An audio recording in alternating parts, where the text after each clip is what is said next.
लीजिए सुनिए मुंशी प्रेमचंद के लिखे कथा संग्रह मानसरोवर 5 की कहानी मंत्र, मेरी यानी समीर गोस्वामी की आवाज में। मुंशी प्रेमचंद ने मंत्र नाम से 2 कहानियां लिखी हैं। ये उनकी पहली कहानी है।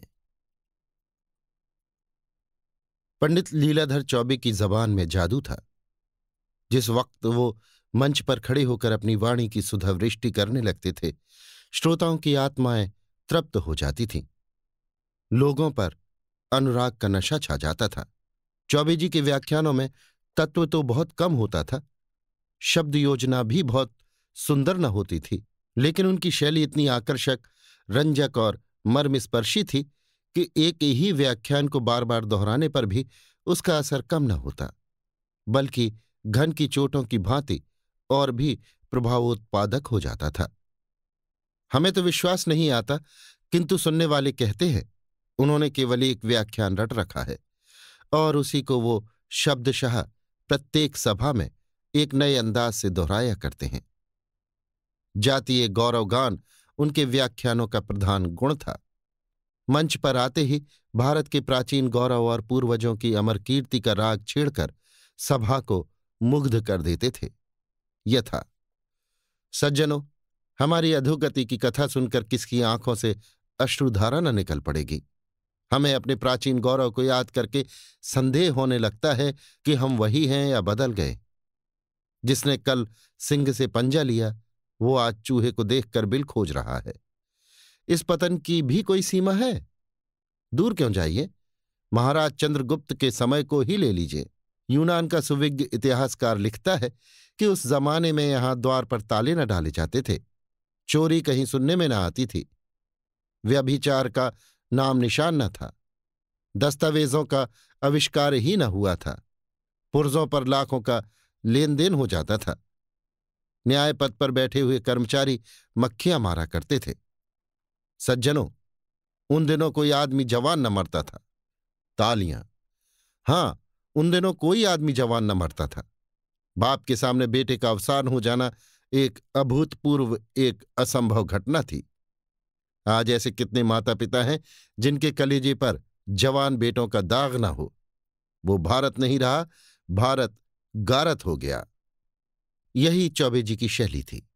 वर्तमान की अधोगति और दुर्दशा तथा भूत की समृद्धि और सुदशा का राग अलाप कर लोगों में जातीय स्वाभिमान को जागृत कर देते थे। इसी सिद्धि की बदौलत उनकी नेताओं में गणना होती थी। विशेषतः हिंदू सभा के तो वो कर्णधार ही समझे जाते थे। हिंदू सभा के उपासकों में कोई ऐसा उत्साही, ऐसा दक्ष, ऐसा नीति चतुर दूसरा न था। यों कहिए कि सभा के लिए उन्होंने अपना जीवन ही उत्सर्ग कर दिया था। धन तो उनके पास ना था, कम से कम लोगों का विचार यही था, लेकिन साहस, धैर्य और बुद्धि जैसे अमूल्य रत्न उनके पास अवश्य थे और ये सभी सभा को अर्पण थे। शुद्धि के तो मानो वो प्राण ही थे। हिंदू जाति का उत्थान और पतन, जीवन और मरण उनके विचार में इसी प्रश्न पर अवलंबित था। शुद्धि के सिवा अब हिंदू जाति के पुनर्जीवन का और कोई उपाय न था। जाति की समस्त नैतिक, शारीरिक, मानसिक, सामाजिक, आर्थिक और धार्मिक बीमारियों की दवा इसी आंदोलन की सफलता में मर्यादित थी और वो तन मन से इसका उद्योग किया करते थे। चंदे वसूल करने में चौबे जी सिद्धहस्त थे। ईश्वर ने उन्हें वो गुर बता दिया था कि पत्थर से भी तेल निकाल सकते थे। कंजूसों को तो वो ऐसा उल्टे छुरे से मूड़ते थे कि उन महाशयों को सदा के लिए शिक्षा मिल जाती थी।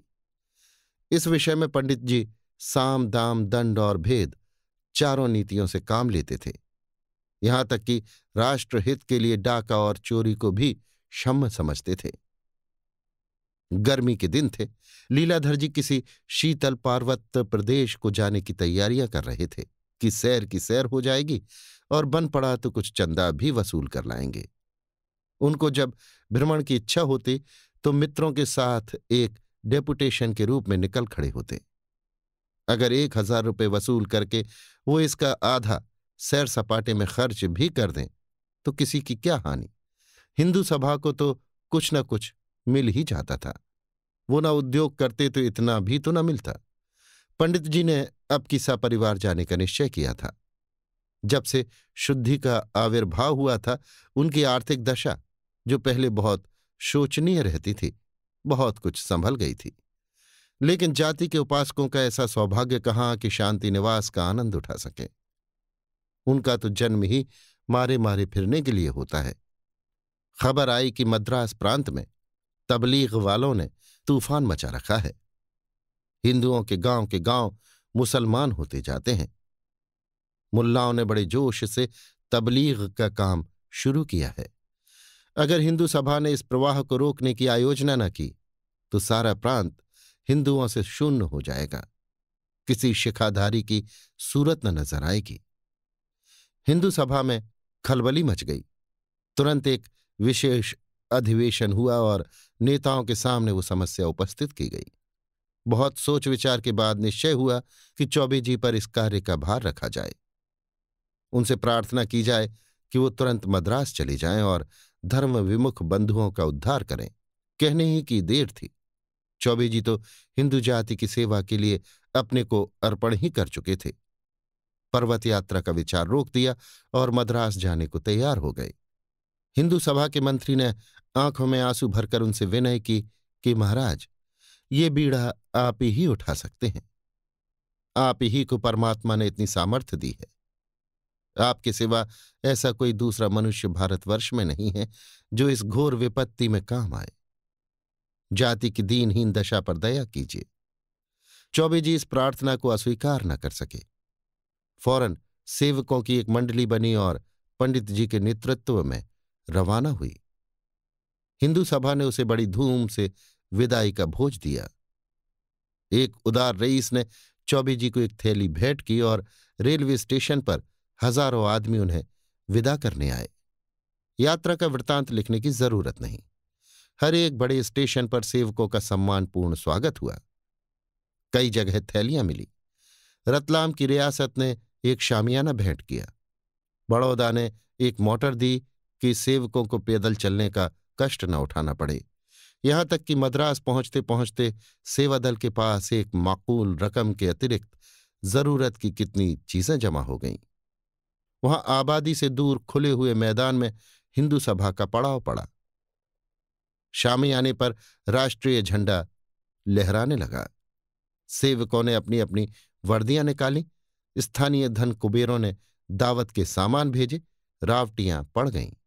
चारों ओर ऐसी चहल पहल हो गई मानो किसी राजा का कैंप है। रात के 8 बजे थे। अछूतों की एक बस्ती के समीप सेवक दल का कैंप गैस के प्रकाश से जगमगा रहा था। कई हजार आदमियों का जमाव था, जिनमें अधिकांश अछूते ही थे। उनके लिए अलग टाट बिछा दिए गए थे। ऊंचे वर्ण के हिंदू कालीनों पर बैठे हुए थे। पंडित लीलाधर का धुआंधार व्याख्यान हो रहा था। तुम उन्हीं ऋषियों की संतान हो जो आकाश के नीचे एक नई सृष्टि की रचना कर सकते थे, जिनके न्याय, बुद्धि और विचार शक्ति के सामने आज सारा संसार सिर झुका रहा है। सहसा एक बूढ़े अछूत ने उठकर पूछा, हम लोग भी उन्हीं ऋषियों की संतान हैं?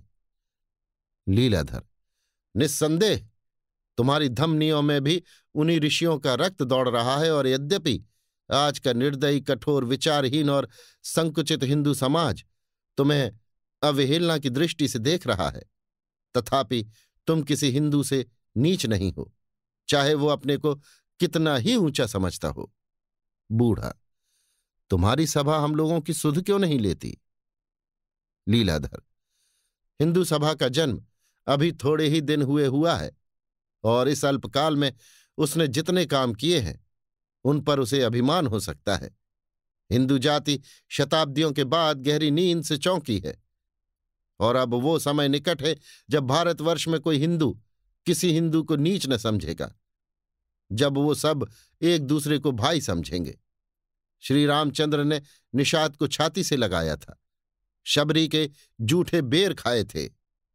बूढ़ा, आप जब इन्हीं महात्माओं की संतान हैं तो फिर ऊंच नीच में क्यों इतना भेद मानते हैं? लीलाधर, इसलिए कि हम पतित हो गए हैं, अज्ञान में पड़कर उन महात्माओं को भूल गए हैं। बूढ़ा, अब तो आपकी निद्रा टूटी है, हमारे साथ भोजन करोगे? लीलाधर, मुझे कोई आपत्ति नहीं है। बूढ़ा, मेरे लड़के से अपनी कन्या का विवाह कीजिएगा। लीलाधर, जब तक तुम्हारे जन्म संस्कार न बदल जाए, जब तक तुम्हारे आहार व्यवहार में परिवर्तन न हो जाए, हम तुमसे विवाह का संबंध नहीं कर सकते। मांस खाना छोड़ो, मदिरा पीना छोड़ो, शिक्षा ग्रहण करो, तभी तुम उच्च वर्ण के हिंदुओं में मिल सकते हो। बूढ़ा, हम कितने ही ऐसे कुलीन ब्राह्मणों को जानते हैं जो रात दिन नशे में डूबे रहते हैं, मांस के बिना कौर नहीं उठाते, और कितने ही ऐसे हैं जो एक अक्षर भी नहीं पढ़े हैं, पर आपको उनके साथ भोजन करते देखता हूं। उनसे विवाह संबंध करने में आपको कदाचित इनकार न होगा। जब आप खुद अज्ञान में पड़े हुए हैं तो हमारा उद्धार कैसे कर सकते हैं? आपका हृदय अभी तक अभिमान से भरा हुआ है। जाइए, अभी कुछ दिन और अपनी आत्मा का सुधार कीजिए। हमारा उद्धार आपके किए न होगा। हिंदू समाज में रहकर हमारे माथे से नीचता का कलंक न मिटेगा। हम कितने ही विद्वान, कितने ही आचारवान हो जाएं, आप हमें यों ही नीच समझते रहेंगे। हिंदुओं की आत्मा मर गई है और उसका स्थान अहंकार ने ले लिया है। हम अब उस देवता की शरण जा रहे हैं जिसके मानने वाले हमसे गले मिलने को आज ही तैयार हैं। वे ये नहीं कहते कि तुम अपना संस्कार बदलाओ। हम अच्छे हैं या बुरे, वे इसी दशा में हमें अपने पास बुला रहे हैं। अगर आप ऊंचे हैं तो ऊंचे बने रहिए, हमें उड़ना न पड़ेगा। लीलाधर, एक ऋषि संतान के मुंह से ऐसी बातें सुनकर मुझे आश्चर्य हो रहा है। वर्णभेद तो ऋषियों ही का किया हुआ है, उसे तुम कैसे मिटा सकते हो? बूढ़ा, ऋषियों को मत बदनाम कीजिए, ये सब पाखंड आप लोगों का रचा हुआ है। आप कहते हैं तुम मदरा पीते हो, लेकिन आप मदरा पीने वालों की जूतियां चाटते हैं। आप हमसे मांस खाने के कारण घिनाते हैं, लेकिन आप गौ मांस खाने वालों के सामने नाक रगड़ते हैं। इसीलिए ना कि वे आपसे बलवान हैं। हम भी आज राजा हो जाएं तो आप हमारे सामने हाथ बांधे खड़े होंगे। आपके धर्म में वही ऊंचा है जो बलवान है, वही नीच है जो निर्बल है। यही आपका धर्म है। ये कहकर बूढ़ा वहां से चला गया और उसके साथ ही और लोग भी उठ खड़े हुए। केवल चौबे जी और उनके दल वाले मंच पर रह गए। मानो गान समाप्त हो जाने के बाद उसकी प्रतिध्वनि वायु में गूंज रही हो। तबलीग वालों ने जब से चौबे जी के आने की खबर सुनी थी, इस फिक्र में थे कि किसी उपाय से इन सबको यहां से दूर करना चाहिए। चौबे जी का नाम दूर दूर तक प्रसिद्ध था। जानते थे ये यहां जम गया तो हमारी सारी करी कराई मेहनत व्यर्थ हो जाएगी। इसके कदम यहां जमने ना पाए। मुल्लाओं ने उपाय सोचना शुरू किया। बहुत वाद विवाद, हुज्जत और दलील के बाद निश्चय हुआ कि इस काफिर को कत्ल कर दिया जाए। ऐसा सवाब लूटने के लिए आदमियों की क्या कमी। उसके लिए तो जन्नत का दरवाजा खुल जाएगा। हूरें उसकी बलाएं लेंगी, फरिश्ते उसकी खाक का सुरमा बनाएंगे, रसूल उसके सर पर बरकत का हाथ रखेंगे, खुदावंद करीम उसे सीने से लगाएंगे और कहेंगे, तू मेरा प्यारा दोस्त है। दो हट्टे कट्टे जवानों ने तुरंत बीड़ा उठा लिया। रात के 10 बज गए थे। हिंदू सभा के कैंप में सन्नाटा था।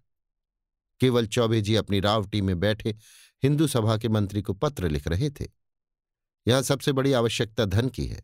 रुपया रुपया रुपया, जितना भेज सकें भेजिए।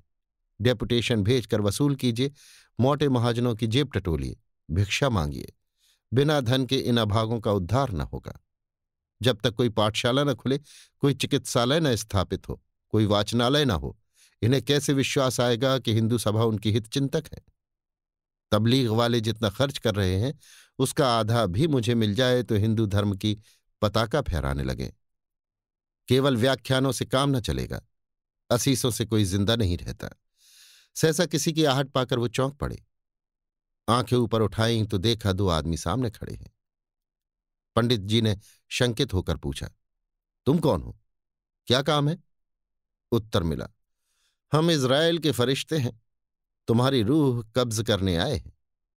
हजरत इज़राइल ने तुम्हें याद किया है। पंडित जी यों बहुत ही बलिष्ठ पुरुष थे, उन दोनों को एक धक्के में गिरा सकते थे।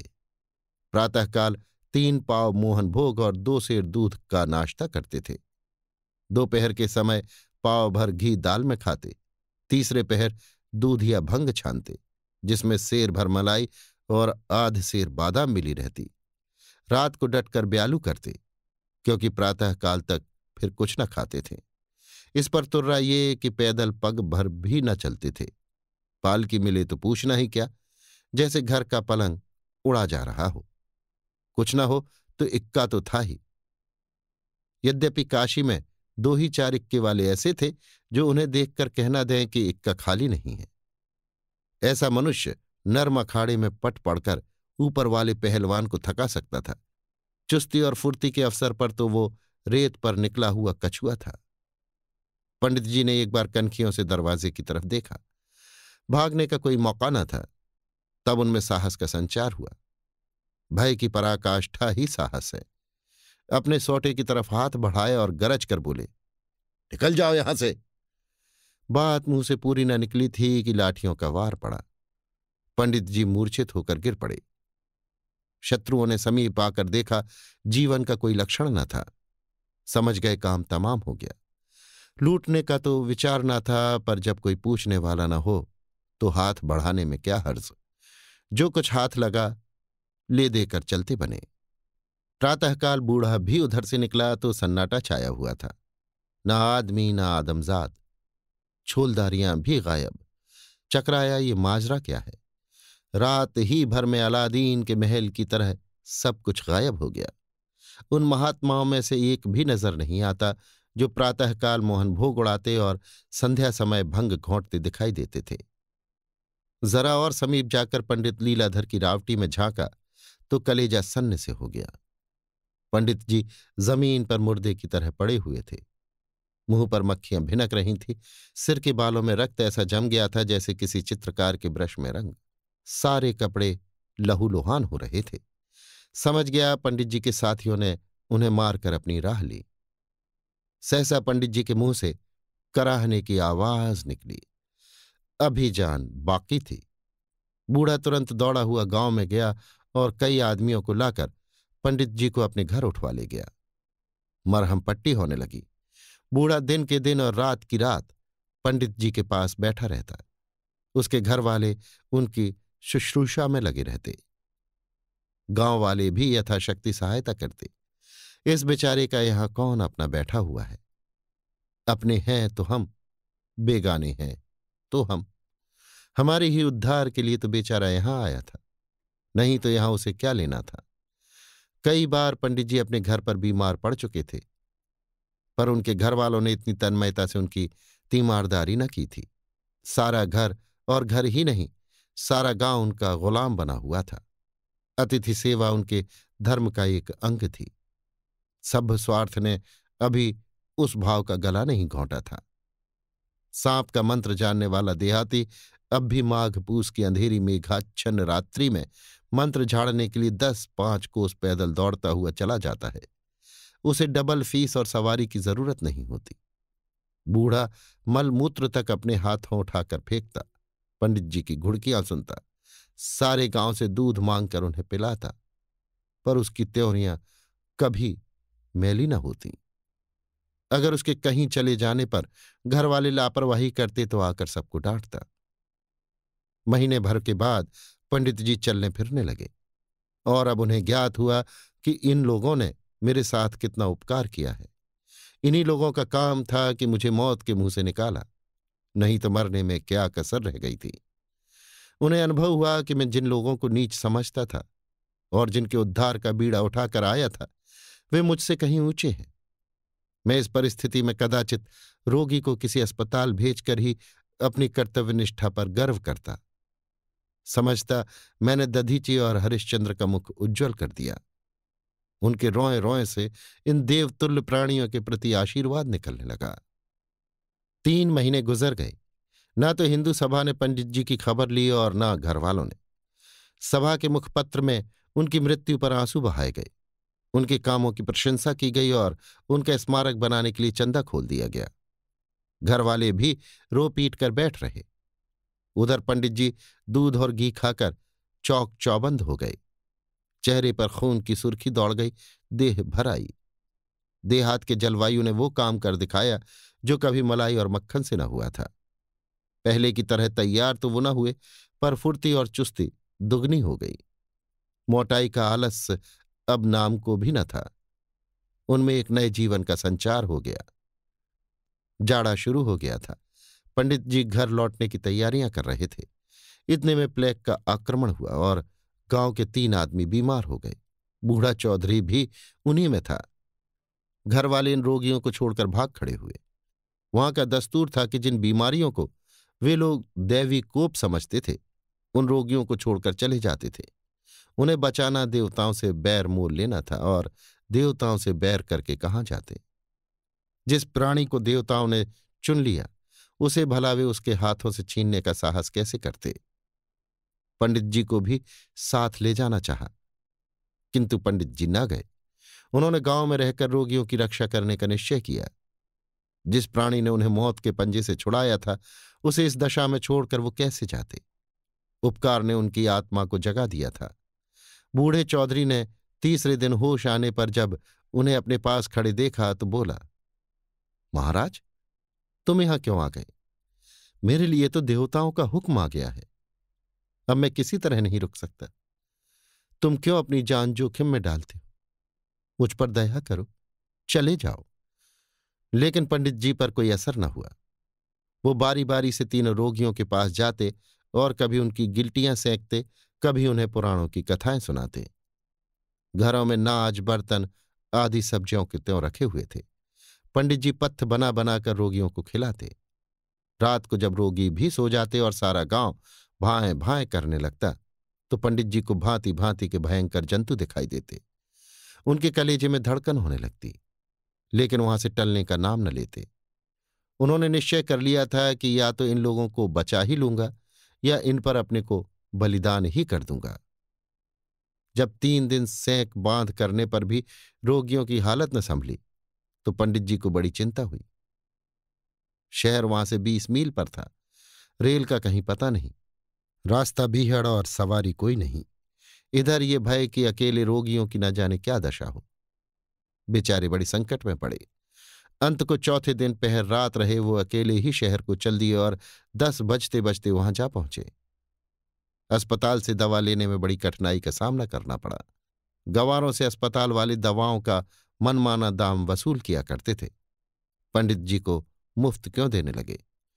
डॉक्टर के मुंशी ने कहा, दवा तैयार नहीं है। पंडित जी ने गिड़गिड़ाकर कहा, सरकार, बड़ी दूर से आया हूं, कई आदमी बीमार पड़े हैं, दवा न मिलेगी तो सब मर जाएंगे। मुंशी ने बिगड़ कर कहा, क्यों सिर खाते हो? कह तो दिया दवा तैयार नहीं है, और न इतनी जल्द तैयार हो सकती है। पंडित जी अत्यंत दीन भाव से बोले, सरकार, ब्राह्मण हूं, आपके बाल बच्चों को भगवान चिरंजीवी करे, दया कीजिए, आपका अकबाल चमकता रहे। रिश्वती कर्मचारियों में दया कहां, वे तो रुपए के गुलाम हैं। ज्यों ज्यों पंडित जी उसकी खुशामद करते थे, वो और भी झल्लाता था। अपने जीवन में पंडित जी ने कभी इतनी दीनता न प्रकट की थी। उनके पास इस वक्त एक धेला भी न था। अगर वो जानते कि दवा मिलने में इतनी दिक्कत होगी, तो गांव वालों से ही कुछ मांग जांच कर लाए होते। बेचारे हतबुद्धि से खड़े सोच रहे थे कि अब क्या करना चाहिए। सहसा डॉक्टर साहब स्वयं बंगले से निकल आए।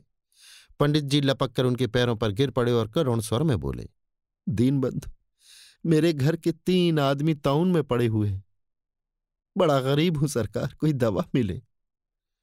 डॉक्टर साहब के पास ऐसे गरीब लोग नित्य आया करते थे। उनके चरणों पर किसी का गिर पड़ना, उनके सामने पड़े हुए आर्तनाद करना, उनके लिए कोई नई बातें न थीं। अगर इस तरह वो दया करने लगते तो दया ही भर को होते। ये ठाट बाट कहाँ से निभता। मगर दिल के चाहे कितने ही बुरे हों, बातें मीठी मीठी करते थे। पैर हटाकर बोले, रोगी कहाँ है? पंडित जी, सरकार, वे तो घर पर हैं, इतनी दूर कैसे लाता? डॉक्टर, रोगी घर और तुम दवा लेने आया है? कितना मजे की बात है। रोगी को देखे बिना कैसे दवा दे सकता है? पंडित जी को अपनी भूल मालूम हुई। वास्तव में बिना रोगी को देखे रोग की पहचान कैसे हो सकती है? लेकिन 3-3 रोगियों को इतनी दूर लाना आसान न था। अगर गांव वाले उनकी सहायता करते तो डोलियों का प्रबंध हो सकता था, पर वहां तो सब कुछ अपने ही बूते पर करना था। गांव वालों से इसमें सहायता मिलने की कोई आशा न थी। सहायता की कौन कहे, वे तो उनके शत्रु हो रहे थे। उन्हें भय होता था कि ये दुष्ट देवताओं से बैर बढ़ाकर हम लोगों पर न जाने क्या विपत्ति लाएगा। अगर कोई दूसरा आदमी होता तो वो उसे कब का मार चुके होते। पंडित जी से उन्हें प्रेम हो गया था, इसीलिए छोड़ दिया था। ये जवाब सुनकर पंडित जी को कुछ बोलने का साहस तो न होता था, पर कलेजा मजबूत करके बोले, सरकार अब कुछ नहीं हो सकता। डॉक्टर, अस्पताल से दवा नहीं मिल सकता, हम अपने पास से दाम लेकर दवा दे सकता है।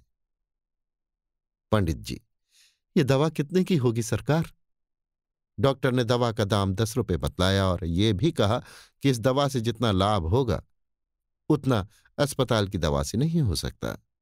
बोले, वहां पुराना दवाई रखा रहता है, गरीब लोग आता है दवाई ले जाता है, जिसको जीना होता है जीता है, जिसे मरना होता है मरता है। हमसे कुछ मतलब नहीं, हम तुमको जो दवा देगा वो सच्चा दवा होगा। 10 रुपये? इस समय पंडित जी को 10 रुपये 10 लाख जान पड़े। इतने रुपए में वो एक दिन में भंग बूटी उड़ा दिया करते थे, पर इस समय तो धेले धेले को मोहताज थे। किसी से उधार मिलने की आशा कहाँ। हाँ, संभव है भिक्षा मांगने से कुछ मिल जाए, लेकिन इतनी जल्द 10 रुपये किसी भी उपाय से न मिल सकते थे। आध घंटे तक वो इसी उधेड़ बुन में खड़े रहे। भिक्षा के सिवा दूसरा कोई उपाय न सूझता था और भिक्षा उन्होंने कभी मांगी न थी। वो चंदे जमा कर चुके थे, एक एक बार में हजारों वसूल कर लेते थे, पर वो दूसरी बात थी। धर्म के रक्षक, जाति के सेवक और दलितों के उद्धारक बनकर चंदा लेने में एक गौरव था। चंदा लेकर वो देने वालों पर एहसान करते थे, पर यहां तो भिखारियों की भांति हाथ फैलाना, गिड़गिड़ाना और फटकारें सहनी पड़ेंगी। कोई कहेगा, इतने मोटे ताजे तो हो, मेहनत क्यों नहीं करते? तुम्हें भीख मांगते शर्म भी नहीं आती? कोई कहेगा, घास खोद लाओ, मैं तुम्हें अच्छी मजदूरी दूंगा। किसी को उनके ब्राह्मण होने का विश्वास न आएगा। अगर यहां उनकी रेशमी अचकन और रेशमी साफा होता, केसरिया रंग वाला दुपट्टा ही मिल जाता, तो वो कोई स्वांग भर लेते। ज्योतिषी बनकर वो किसी धनी सेठ को फांस सकते थे और इस फन में वो उस्ताद भी थे, पर यहां वो सामान कहाँ, कपड़े लत्ते तो सब लुट चुके थे। विपत्ति में कदाचित बुद्धि भी भ्रष्ट हो जाती है। अगर वो मैदान में खड़े होकर कोई मनोहर व्याख्यान दे देते तो शायद उनके 10-5 भक्त पैदा हो जाते, लेकिन इस तरफ उनका ध्यान ही न गया। वो सजे हुए पंडाल में फूलों से सुसज्जित मेज के सामने मंच पर खड़े होकर अपनी वाणी का चमत्कार दिखला सकते थे। इस दुरवस्था में कौन उनका व्याख्यान सुनेगा? लोग समझेंगे कोई पागल बक रहा है। मगर दोपहर ढली जा रही थी, अधिक सोच विचार का अवकाश न था। यहीं संध्या हो गई तो रात को लौटना असंभव हो जाएगा। फिर रोगियों की न जाने क्या दशा हो। वो अब इस अनिश्चित दशा में खड़े न रह सके। चाहे जितना तिरस्कार हो, कितना ही अपमान सहना पड़े, भिक्षा के सिवा और कोई उपाय न था। वो बाजार में जाकर एक दुकान के सामने खड़े हो गए, पर कुछ मांगने की हिम्मत न पड़ी। दुकानदार ने पूछा, क्या लोगे? पंडित जी बोले, चावल का क्या भाव है? मगर दूसरी दुकान पर पहुंचकर वो ज्यादा सावधान हो गए। सेठ जी गद्दी पर बैठे हुए थे। पंडित जी आकर उनके सामने खड़े हो गए और गीता का एक श्लोक पढ़ सुनाया। उनका शुद्धोच्चारण और मधुर वाणी सुनकर सेठ जी चकित हो गए। पूछा, कहाँ स्थान है? पंडित जी, काशी से आ रहा हूं। ये कहकर पंडित जी ने सेठ जी से धर्म के 10 लक्षण बतलाए और श्लोक की ऐसी अच्छी व्याख्या की कि वो मुग्ध हो गए। बोले, महाराज, आज चलकर मेरे स्थान को पवित्र कीजिए। कोई स्वार्थी आदमी होता तो इस प्रस्ताव को सहर्ष स्वीकार कर लेता, लेकिन पंडित जी को लौटने की पड़ी थी। बोले, नहीं सेठ जी, मुझे अवकाश नहीं है। सेठ, महाराज, आपको हमारी इतनी खातिर करनी पड़ेगी। पंडित जी जब किसी तरह ठहरने पर राजी न हुए तो सेठ जी ने उदास होकर कहा, फिर हम आपकी क्या सेवा करें? कुछ आज्ञा दीजिए। आपकी वाणी से तो तृप्ति नहीं हुई, फिर कभी इधर आना हो तो अवश्य दर्शन दीजिएगा। पंडित जी, आपकी इतनी श्रद्धा है तो अवश्य आऊंगा। ये कहकर पंडित जी फिर उठ खड़े हुए। संकोच ने फिर उनकी जबान बंद कर दी। ये आदर सत्कार इसलिए तो है कि मैं अपना स्वार्थ भाव छिपाए हुए हूं।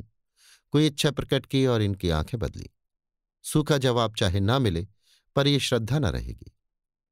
वो नीचे उतर गए और सड़क पर एक क्षण के लिए खड़े होकर सोचने लगे, अब कहाँ जाऊं। इधर जाड़े का दिन किसी विलासी के धन की भांति भागा चला जाता था। वो अपने ही ऊपर झुंझला रहे थे। जब किसी से मांगूंगा ही नहीं तो कोई क्यों देने लगा। कोई क्या मेरे मन का हाल जानता है। वे दिन गए जब धनी लोग ब्राह्मणों की पूजा किया करते थे। ये आशा छोड़ दो कि कोई महाशय आकर तुम्हारे हाथ में रुपए रख देंगे। वो धीरे धीरे आगे बढ़े। सहसा सेठ जी ने पीछे से पुकारा, पंडित जी जरा ठहरिए। पंडित जी ठहर गए। फिर घर चलने के लिए आग्रह करने आता होगा। ये तो न हुआ कि एक 10 रुपए का नोट लाकर दे देता। मुझे घर ले जाकर न जाने क्या करेगा। मगर जब सेठ जी ने सचमुच एक गिन्नी निकाल कर उनके पैरों पर रख दी तो उनकी आंखों में एहसान के आंसू छलक आए। हैं, अब भी सच्चे धर्मात्मा जीव संसार में हैं, नहीं तो ये पृथ्वी रसातल को न चली जाती। अगर इस वक्त उन्हें सेठ जी के कल्याण के लिए अपनी देह का सेर आध सेर रक्त भी देना पड़ता तो भी शौक से दे देते। गदगद कंठ से बोले, इसका तो कुछ काम न थे सेठ जी। मैं भिक्षुक नहीं हूं, आपका सेवक हूं। सेठ जी श्रद्धा विनयपूर्ण शब्दों में बोले, भगवान इसे स्वीकार कीजिए। ये दान नहीं, भेंट है। मैं भी आदमी पहचानता हूं। बहुतेरे साधु संत योगी यति देश और धर्म के सेवक आते रहते हैं, पर ना जाने क्यों किसी के प्रति मेरे मन में श्रद्धा नहीं उत्पन्न होती। उनसे किसी तरह पिंड छुड़ाने की पड़ जाती है। आपका संकोच देखकर मैं समझ गया कि आपका ये पेशा नहीं है। आप विद्वान हैं, धर्मात्मा हैं, पर किसी संकट में पड़े हुए हैं। इस तुच्छ भेंट को स्वीकार कीजिए और मुझे आशीर्वाद दीजिए। पंडित जी दवाएं लेकर घर चले तो हर्ष उल्लास और विजय से उनका हृदय उछला पड़ता था।